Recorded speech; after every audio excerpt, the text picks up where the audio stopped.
اللہ ہم سب کے گھروں پہ رحم کرے۔ پہلے ایک فارمولہ بتاتا ہوں کہ ان بیویوں کو جن کو یہ پتہ چل جائے کہ اگر ان کے شوہروں کے ساتھ کسی دوسرے کے کوئی تعلقات ہیں تو پہلے تو اس کو چھپائیں، اس کی تشہیر نہ کریں۔ میں آپ کو نسخہ بتاتا ہوں نا، مچھلی بن جائیں جیسے اس کو پتہ ہی کچھ، وہ اس کے زیادہ قریب ہو جائے۔ دیکھیں بی بی، ہمارے لہجے اور ہمارے رویوں نے ہمارے گھروں کو تباہ کر۔ اسلام تو لینے سے، جس کو کہتے ہیں نا، وہ کیا کہتے ہیں، سو رکھنا پنجابی، مجھے اب اس کے ذہن میں اردو نہیں آ رہی، ٹو لینی، اس سے منع کرتا ہے۔ اب مسئلہ یہ ہے کہ آپ کو پتہ چل گیا، اب آپ نہیں چاہتی کہ یہ اس کی طرف جائے، یہی ہے نا، آپ اللہ کی طرف آ جائیں۔ دعائیں ہیں محبت کی، کچھ ہے اذکار ہیں، پڑھے یا اللہ ہو یا ودود ہو یا شکور ہو، یا اللہ ہو یا ودود ہو یا شکور ہو، وہ پڑھے گی نیت یہ کر کے پڑھے کہ اللہ میری محبت اس کے دل میں، اس کی محبت میرے دل میں۔ دعائیں ہیں ربنا ہب لنا من ازواجنا وذریاتنا قرۃ اعین واجعلنا للمتقین اماما، ہے نا۔ اے اللہ، بیوی خاوند کے لیے پڑھے گی تو وہ کہے گی اللہ میرے شوہر اور میرے بچوں کو میری آنکھوں کی ٹھنڈک بنا کے مجھے متقیوں کا امام بنا دے۔ اگر مرد پڑھے گا تو وہ کہے گا اللہ میری بیویوں اور میرے بچوں کو میری آنکھوں کی ٹھنڈک چاہتے ہیں۔ اللہ ہم سب کے گھروں پہ رحم کرے۔ پہلے ایک فارمولہ بتاتا ہوں کہ ان بیویوں کو جن کو یہ پتہ چل جائے کہ اگر ان کے شوہروں کے ساتھ کسی دوسرے کے کوئی تعلقات ہیں تو پہلے تو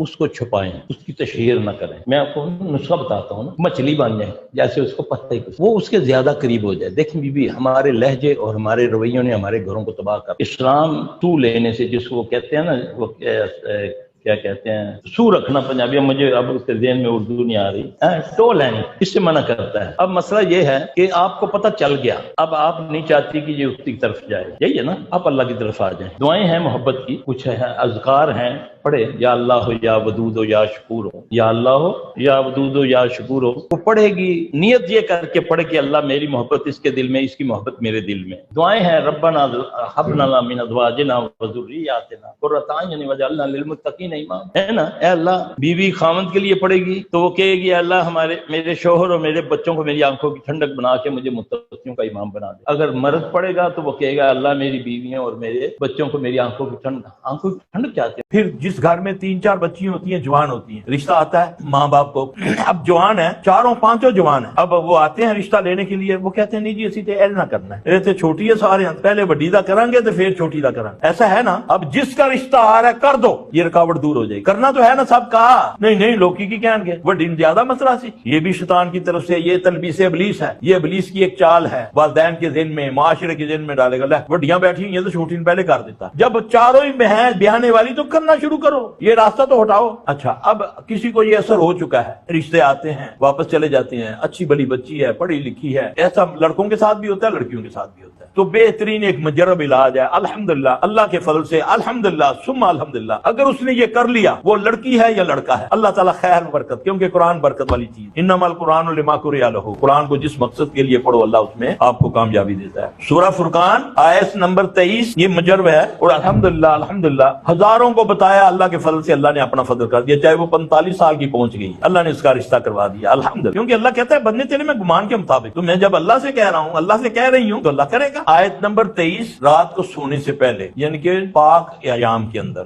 363 بار 363 اسٹارٹ میں ایک بار اعوذ باللہ پڑھ لینا ہے اتنی آواز میں کہ آپ کے کان میں آواز آئے، یہ پڑھ نہیں سکتا بندہ، بڑا مشکل ہو جاتا ہے، وہ کہتی ہے صاحب تھوڑا پڑھ لے، یہ جب پڑھنے لگتی ہوں تو ایک دم نیند آ جاتی، حالانکہ کئی دنوں سے سوئی نہیں ہوتی، میں اس کو بازو کہتا ہوتا ہوں نیند کی گولی، جب اس کو پڑھنا شروع کرو گے ایکٹیو ہو کر پڑھ، اس کو معنی ذہن میں رکھو، انشاءاللہ اس کو پڑھنا شروع کرو گے، چند روز اس کو پڑھو گے اللہ کی رحمت آ جاؤ، کر کے دیکھ لو انشاءاللہ تعالی۔ جس کو مسئلہ ہے وہ پڑھے، اس کی ماں پڑھے، اگر وہ نہیں پڑھ سکتا یا پڑھ سکتی تو اللہ کے فضل سے اللہ راستے کھول دے گا۔ جی بیٹا السلام علیکم، قریب کرو اس کو بیٹا۔ سر میں آپ سے ایک سوال کرنا چاہ رہی ہوں۔ ہاں جی۔ میری تکلیف جو ہے نا وہ یہ ہے کہ میں 20-21 سال ہو گئے ہیں، بلکہ اس سے بھی زیادہ، میں الرجی کی میں بہت زیادہ مبتلا ہوں، یہاں تک کہ میرے اندر بھی خارش ہوتی ہے، اللہ تجھے شفا دے، میں اللہ شفا۔ بیان نہیں کر سکتی۔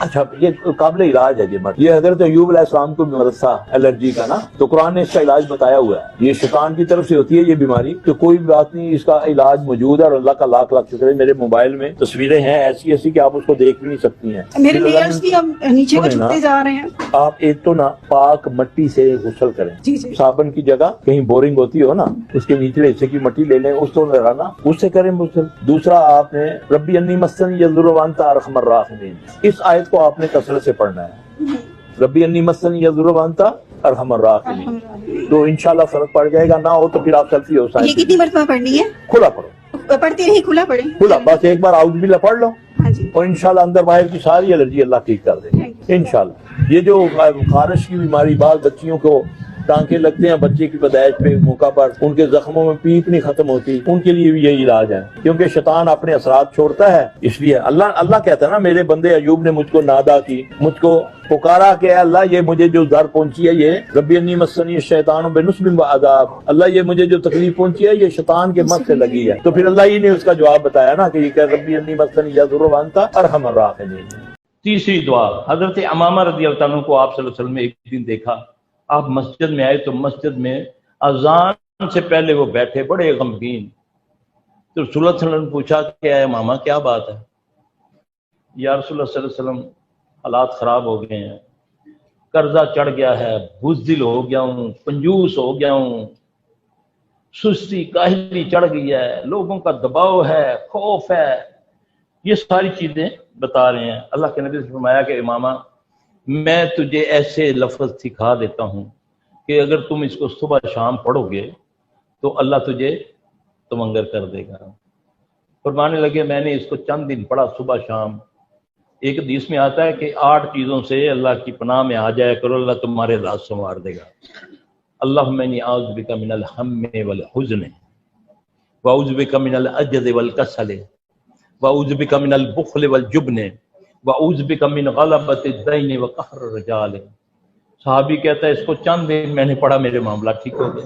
جاؤ نا، رجوع کرو نا، ہر دعا سے پہلے ہے نہیں اللہم، تو اس کا مطلب کیا ہے اللہم کا؟ ڈائریکٹ بات کرو، کسی کو بیچ میں نہیں ڈالنا، بیچ بچولن کو، وہ تیری رگے جات کے قریب ہے، دعا کا معنی کیا ہے؟ ڈائریکٹ اس کو کہو اللہم اے اللہ۔ بے روزگاری اور کاروبار میں رکاوٹ 3 دعائیں بتاؤں گا، آپ لکھ لیں، اور پہلے میں اس کا سیاق بھی بتا دوں تاکہ ہمارا ایمان پکا ہو جائے۔ حضرت اسما جانتی ہیں نبی صلی اللہ علیہ وسلم کی کیا لگتی تھی؟ آپ کی ساری تھی نا، عائشہ رضی اللہ عنہ کی چھوٹی بہن تھی نا۔ میں تمہید اس لیے باندھتا ہوں کہ تاکہ ہمارا یقین ذرا بن جاتا ہے نا۔ جب وہ مہاجرین میں آئی نا، مدینہ میں آئی، تو اسٹارٹ میں تو حالات اچھے نہیں تھے۔ آپ صلی اللہ علیہ وسلم ان کے گھر گئے ہیں تو وہ جانماز پہ بیٹھی بڑی غمگین رو رہی ہیں۔ آپ نے سنا اسما خیریت ہے؟ کیا بات ہے، کیوں رو رہی ہے؟ عرض کی یا رسول اللہ صلی اللہ علیہ وسلم مکہ میں بڑے اچھے حالات، جب سے مدینے میں آئے ہیں بوٹیاں اترس گئیں، ساتھ والی ہمسائی نے آج اونٹ ذبح کیا ہے تو انتظار میں تھی کہ وہ مجھے کوئی بھیجے گی تو کوئی پن پن کے کھا لوں گی، لیکن نہیں آیا۔ تو